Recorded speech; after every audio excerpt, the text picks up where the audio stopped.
안녕하세요, 김뽀삐입니다. 오늘은 Q&A 영상을 찍게 되었는데요. 어느새 제 채널을 1만 명이나 구독을 해주셔서 이렇게 감사하게도 Q&A 영상을 찍게 되었습니다.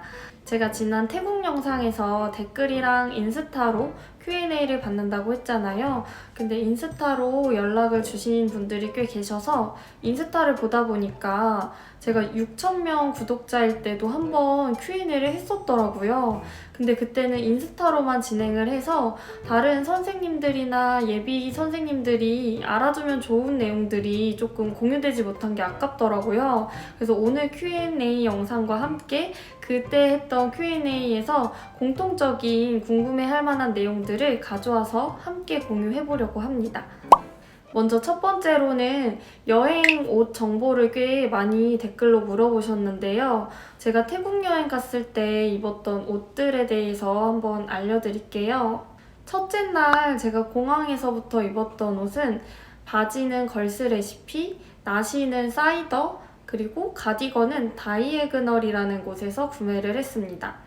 그리고 오후에는 하바나 썸데이라는 쇼핑몰에서 구매한 원피스를 입었고요. 볼레로는 제이블릴이라는 쇼핑몰에서 구매를 했는데 재질도 사실 그렇게 좋지 않고 뭔가 계속 늘어나는 느낌이 나서 조금 더 질 좋은 여자 볼레로 가디건이라고 쳐서 나오는 것들 많으니까 그거를 구매하시는 게 좋을 것 같습니다. 그리고 둘째 날은 나시는 알리익스프레스에서 구매를 했고 스커트는 모노데일리라는 쇼핑몰에서 구매한 스커트입니다. 오후에 시장 갈 때 입었던 원피스는 도시 그리고 여자라는 쇼핑몰에서 구매를 했고요. 볼레로는 아까 말씀드렸던 제이블린에서 구매한 볼레로입니다. 그리고 마지막 셋째 날에 입었던 그 와다룬 갈 때 입었던 원피스는 비바럽이라는 쇼핑몰에서 구매를 했고요. 볼레로 역시 똑같은 볼레로 가디건입니다. 그리고 한 분이 캐리어 제품을 어디 거냐고 물어봐 주셨는데요. 이거를 제가 알리익스프레스에서 구매를 했어요.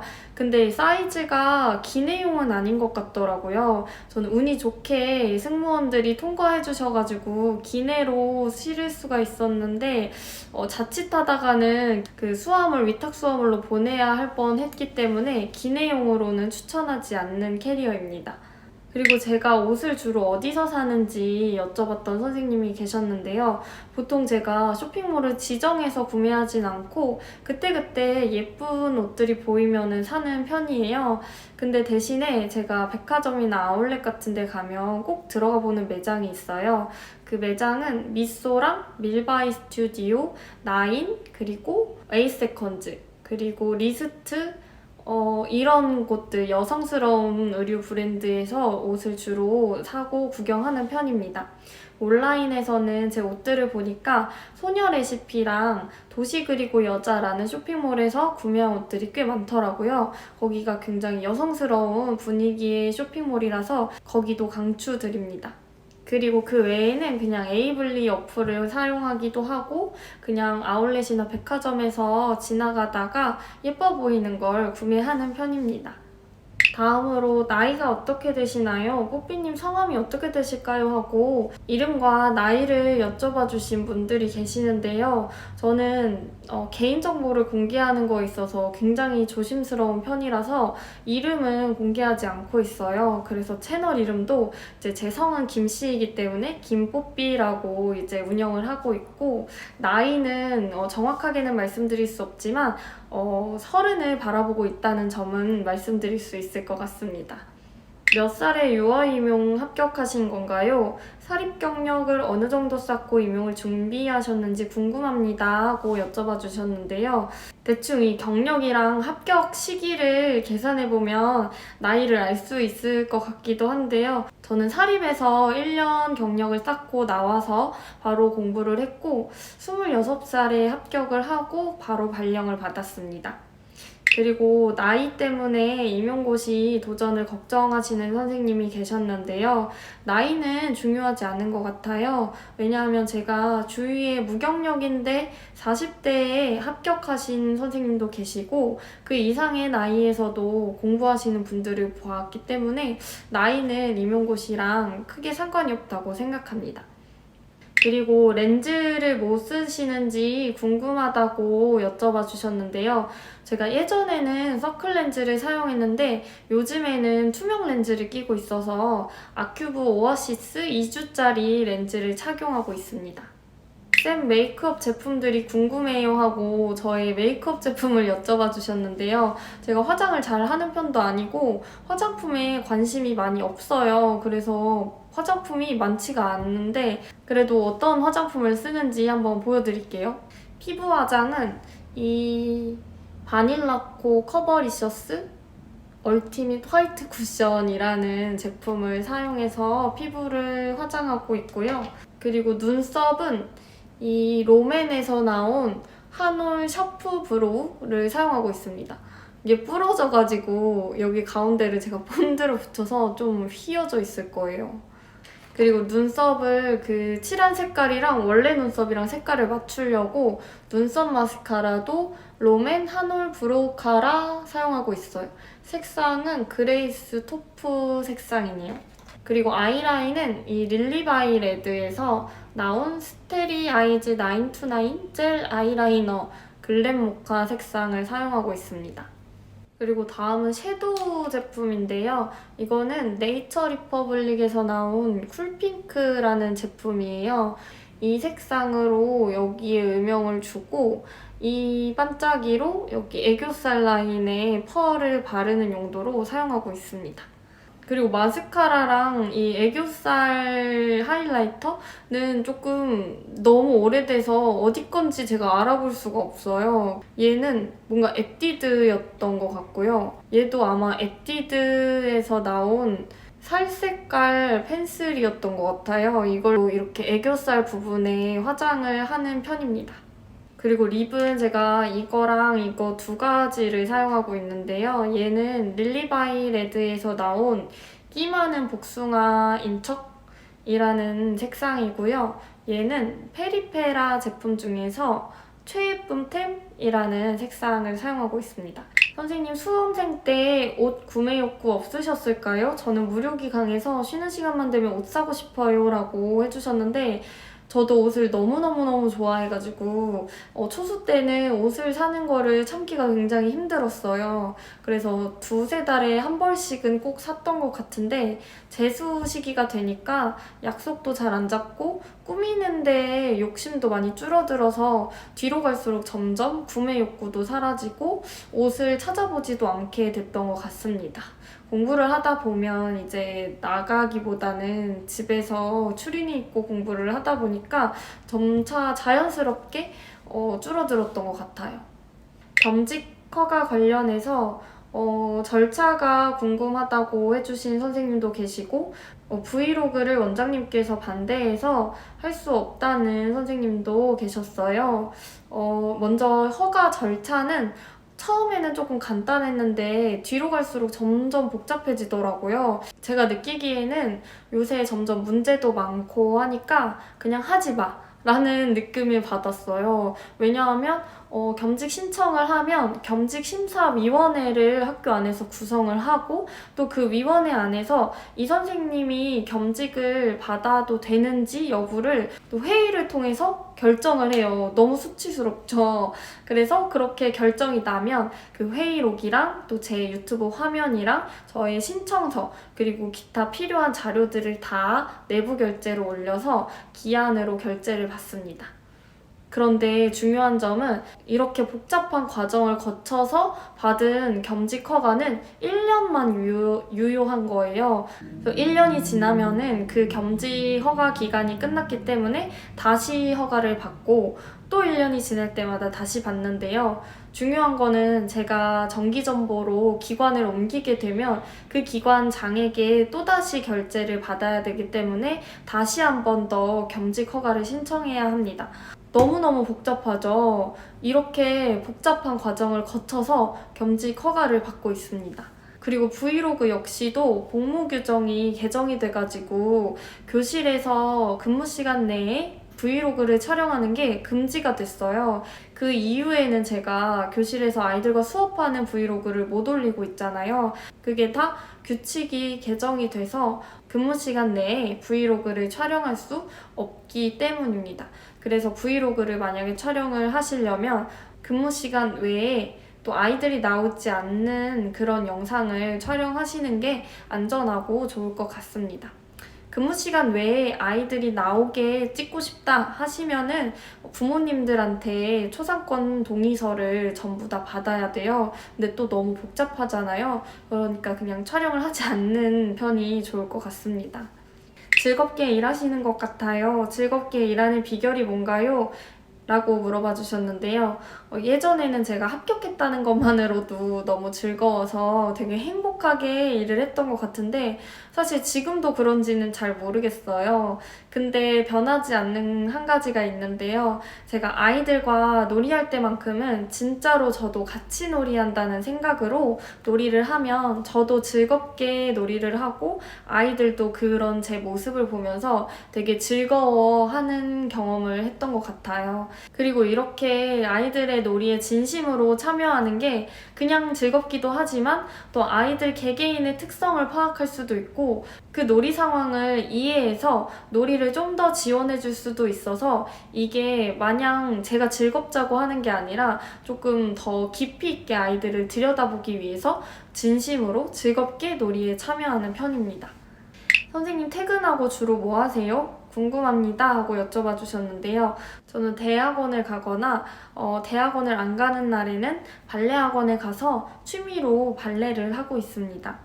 그리고 유치원 같은 경우 선생님께서 맞는 반은 어떻게 정해지나요? 5세반 하고 싶으면 할 수 있는 건가요? 하고 여쭤봐 주셨는데요. 이게 원마다 조금 다르긴 하지만 희망 연령을 반영해 주려고 하는 편이에요. 병설 같은 경우에는 원장 원감님이 겸임이라서 교사들끼리 협의해서 결정하는 경우가 많고요. 또 원감님이 있는 병설 같은 경우에는 원감님이 희망 연령을 받아서 배정해주기도 합니다.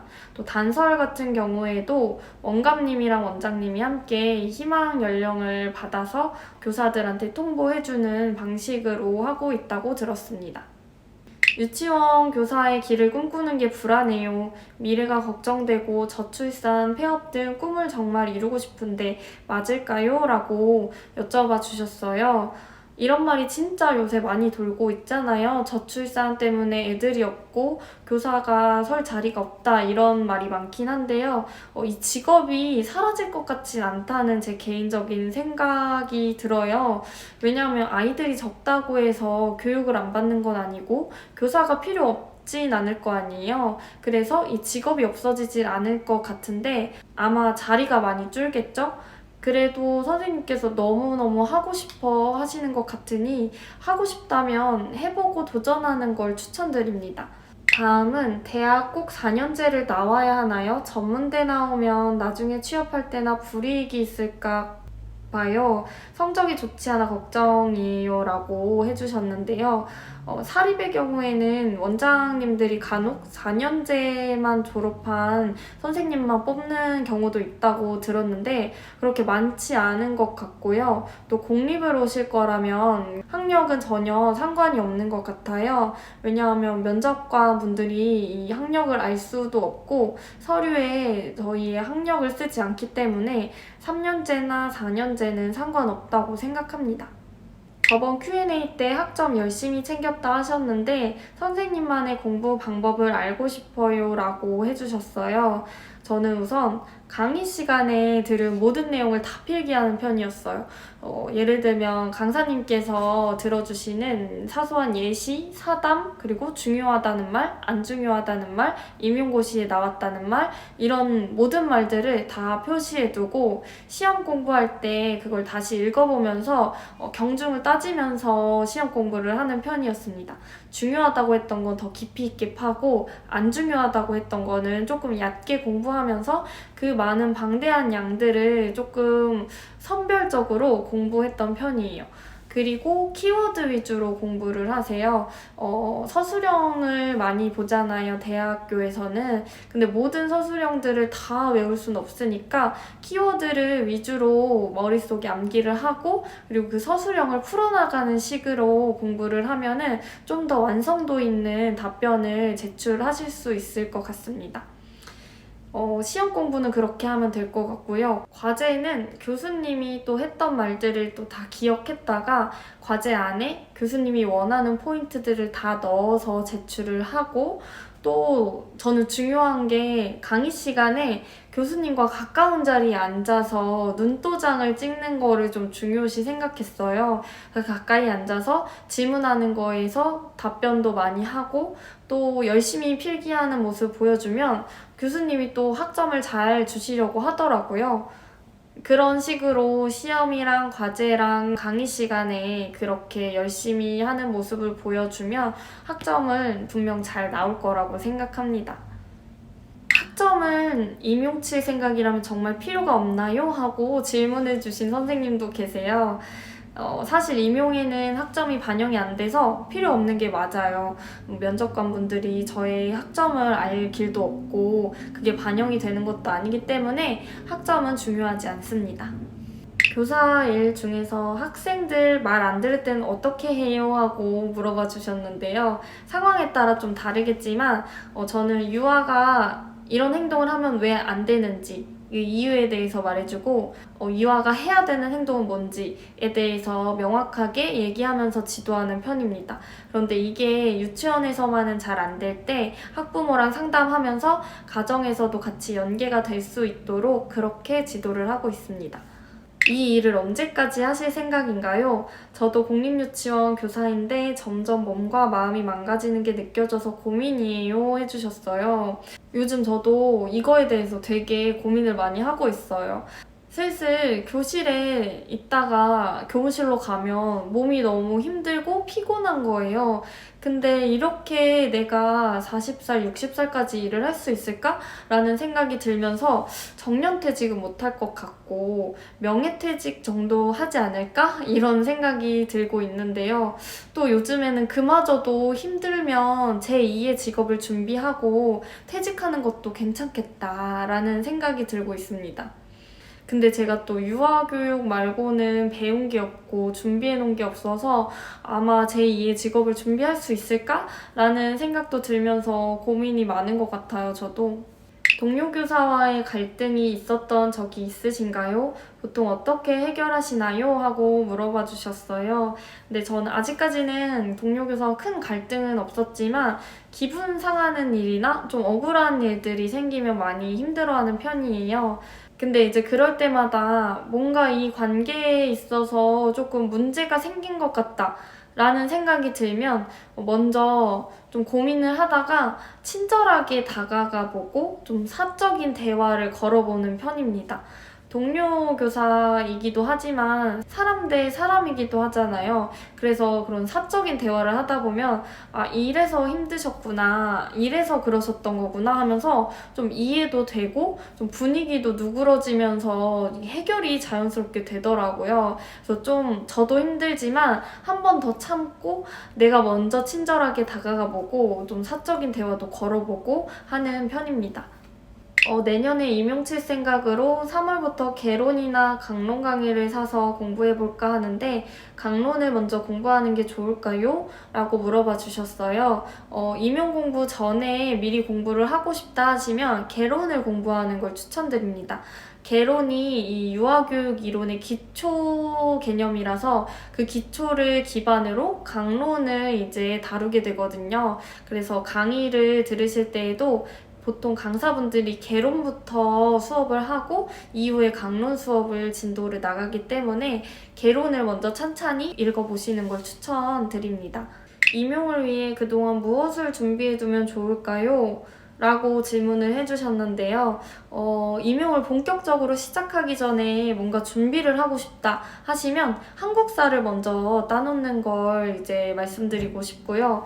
그리고 어떤 강사를 들을지 여러 가지 강사를 비교해보고 또 어디서 공부할지 그리고 공부 시간은 어떻게 하면 좋을지 이런 공부 계획들을 세워놓는 거를 좀 말씀드리고 싶어요. 그래야 본격적으로 공부를 시작할 때 안정적으로 공부를 시작할 수 있기 때문이에요. 그리고 그래도 시간이 남아서 뭘 더 하고 싶다 하시면 그때 개론 읽어보시고 해설서, 이해자료, 실행자료라고 하는 개정 누리과정 자료를 읽어보시면서 이 임용고시에 대한 감을 잡는 걸 추천드립니다.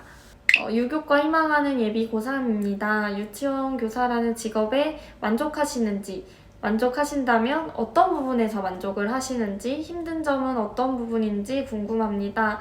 라는 질문과 다시 돌아가도 이 길을 택하실 건가요? 라는 질문을 해주셨어요. 일단 저는 아직까지는 만족을 하고 있어요. 아이들과 함께 놀고 함께 지내는 시간이 너무 또 복지 측면에서도 사립에서 다니다가 공립으로 오니까 빠른 퇴근 시간과 지원되는 인력이 많다는 점이 되게 만족스러워서 저는 아직까지는 만족을 하면서 다니고 있습니다. 반면에 힘든 점은 화장실을 제대로 못 간다는 점과 또 밥을 마시듯이 먹어야 된다는 점이 조금 불만족스럽습니다. 그래도 다시 돌아가면 이 직업을 하기는 할 것 같아요. 왜냐면 저한테 잘 맞는 직업인 것 같아서 만족스럽고 또 재미있기 때문이에요. 유치원 교사의 길을 선택하신 계기가 무엇인지 궁금합니다. 유치원 교사가 된 계기가 궁금해요 해주셨는데 저는 어릴 때부터 교사라는 직업이 꿈이었는데 초등학생 때는 초등학교 교사, 중학생 때는 국어 선생님이 꿈이었어요. 근데 고등학생이 되고 나서 이제 직업 체험으로 한번 병설 유치원에 간 적이 있었는데 그때 되게 재밌어 보이기도 했고 제가 실습했던 게 즐겁기도 해서 유치원 교사도 나쁘지 않겠다 생각하던 찰나에 현실의 벽에 부딪혀 성적에 맞춰서 유아교육과를 가게 되었습니다. 그래서 거기서 이제 임용고시를 쳐서 이제 공립으로 가야겠다라고 생각을 하고 이제 대학교 졸업하고 임용고시를 봤던 것 같습니다. 그리고 TO가 앞으로 점점 더 안 나올까요? 저출산으로 유아들이 줄어드는데 제가 들어갈 자리가 있을까요? 하면서 TO와 관련된 질문들을 꽤 해주셨는데요. 사실 제가 지금 현장에서 느끼는 바로는 공립은 TO가 아마 점점 줄어들 걸로 예상이 돼요. 왜냐하면 지금 당장 서울만 봐도 작년에 서울 TO가 0명이었고 또 지금 현장에서도 학급 감축이 너무나도 심각하고 폐원하는 유치원도 있어서 교사들이 어디로 갈 곳이 없는 거예요. 또 지금 다른 지역은 모르겠지만 서울은 교사가 부족하지만 새로 뽑지는 않고 계속 기간제로만 돌려막기를 하고 있는 상황이라서 왜 교사를 안 뽑지? 이런 의문이 들 정도로 교사를 뽑지 않으려는 의지를 되게 강하게 보이고 있어요. 그래서 꽤 오랫동안은 TO를 늘리지는 않겠다라는 생각이 듭니다. 임용 보실 때 서울이 TO가 안 났다면 다른 지역에 응시할 생각도 있으셨는지 궁금해요 해주셨는데 네, 완전 있습니다. 저는 원래 초수 때 서울 지역에서 최불합을 하고 그때 재수하면서 다시는 서울에 넣지 않을 거야. 경기도에 넣어야지 하고서 TO가 훨씬 많은 경기도를 노리고 있었어요. 근데 이제 막판쯤에 지인들이 말려줘서 서울에 지원을 했는데요. 그때 감정을 생각해보면 서울에 거의 4배, 5배나 되는 TO에 눈이 멀 수밖에 없어요. 그래서 TO 따라서 마음이 움직이는 건 수험생들한테 어쩔 수 없는 것 같아요.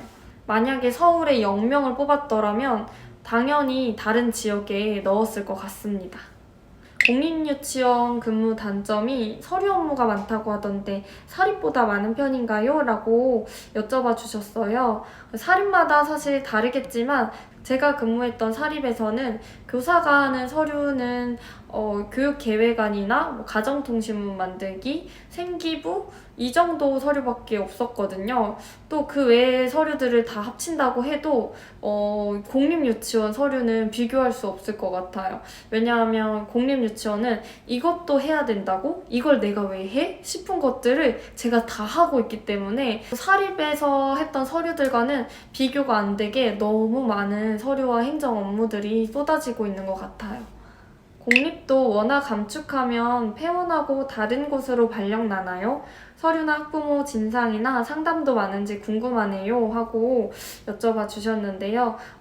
저희 지금 관내에서 유치원이 원화가 모집이 안 돼서 폐원된 유치원도 있고요. 아이들이 너무 적어서 학급이 감축된 유치원도 있어요. 그런 경우에는 교사가 갈 곳이 없으니까 이제 비정기 전보로 다른 곳으로 발령을 내서 이동하고 있습니다. 그리고 서류는 아까 말씀드렸듯이 되게 많은 편이고 학부모 진상 역시도 지역마다 좀 다른 것 같아요. 저희 지역은 학부모님들이 되게 부드러운 특성이셔서 그런지 아직까지는 되게 심한 민원을 넣지 않고 있고요. 상담 같은 경우에는 1학기 그리고 2학기 이렇게 정기 상담을 진행을 했었는데요. 그 외에 그냥 부모님들이 궁금해서 전화를 주실 때도 있고 또 제가 유치원에서 이 아이가 이렇게 지내고 있어요 하고서 먼저 전화를 드려서 상담을 진행할 때도 있습니다. 유치원에서 제일 힘들었던 부분이 어떤 거였나요? 하고 여쭤봐 주셨는데요. 저는 아까 말씀드렸던 것처럼 밥을 마시듯이 먹어야 되는 거랑 화장실 가고 싶을 때 못 가는 거 이게 제일 힘들었다고 생각했는데 또 생각해보니까 제가 사명감을 가지고 최선을 다했던 유아의 학부모가 저를 신뢰하지 못하고 유치원을 신뢰하지 못할 때 진짜 힘들었던 것 같아요. 이런 경험들이 쌓이면 나도 나중에는 정말 할 만큼만 해야지 하는 교사가 될 수도 있겠다라는 생각이 조금 들었던 것 같습니다. 그럴 때 좀 힘든 것 같아요. 임용 준비할 때 마음가짐에 대해서 여쭤봐 주셨어요. 돈도 많이 들고 실패했을 때 위험성을 어떻게 극복했는지 라고 물어봐 주셨는데 저는 그래서 시작하기 전에 딱 1년치 공부할 돈만 모아놓고 그 돈으로 이제 딱 1년만 공부하자라는 마음으로 시작을 했던 것 같습니다. 여기서 떨어지면은 더 이상 돈이 없어서 이제 공부할 수 없기 때문에 1년 만에 붙자 이런 마음으로 공부를 했던 것 같아요. 전공심화 독학사 중 독학사를 선택하신 이유가 궁금합니다 해주셨는데 저는 일단 최종 목표는 대학원이었기 때문에 대학원에 들어갈 때 큰 차이가 없다면 더 시간이 적게 들고 돈이 적게 들고 노력이 적게 드는 걸 선택해야지 라고 생각을 했어요. 근데 다행히 전공심화나 독학사 둘 다 입학할 때는 상관이 없다 해서 독학사를 선택했습니다. 돈도 적게 들고 또 시간이나 노력도 전공심화에 비해서는 적게 들었기 때문입니다. 임용 떨어지고 은행에 관심이 생겼어요. 너무 막막해서 동기 중에서 다른 진로를 찾아간 분은 있는지 궁금합니다. 라고 질문을 해주셨는데 제 주변에도 유아교육과에 나왔지만 유치원 교사나 유아교육 관련 직종에 있지 않고 다른 직업으로 전환해서 도전하고 또 성공해서 그 직업에서 종사하는 친구들이 있는데요. 보고 있으면 되게 멋지기도 하고 되게 좋은 선택이었다라는 생각이 들기도 하고 부럽기도 하더라고요. 자기한테 맞는 직업을 찾았다면 꼭 유아교육과를 살리지 않아도 될 것 같습니다. 좋아하는 직업을 선택하세요.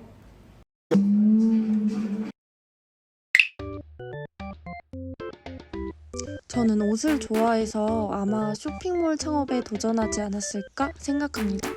경비는 제가 요 메모로 정리한 걸 보여드릴게요. 이렇게 질문해주셨던 내용에 대해서 답변을 제가 할 수 있는 선에서는 최대한 답변을 드려봤어요. 생각보다 되게 다양한 방면으로 궁금해 해주셔서 저도 되게 놀랐고 한편으론 답변하면서 되게 재밌기도 했습니다. 이렇게 많은 관심을 가지고 질문을 해주셔서 너무 감사드리고요. 또 많은 분들이 구독을 해주셔서 그것도 너무 감사드립니다. 앞으로도 또 재미있는 영상을 만들어서 찾아뵙도록 하겠습니다.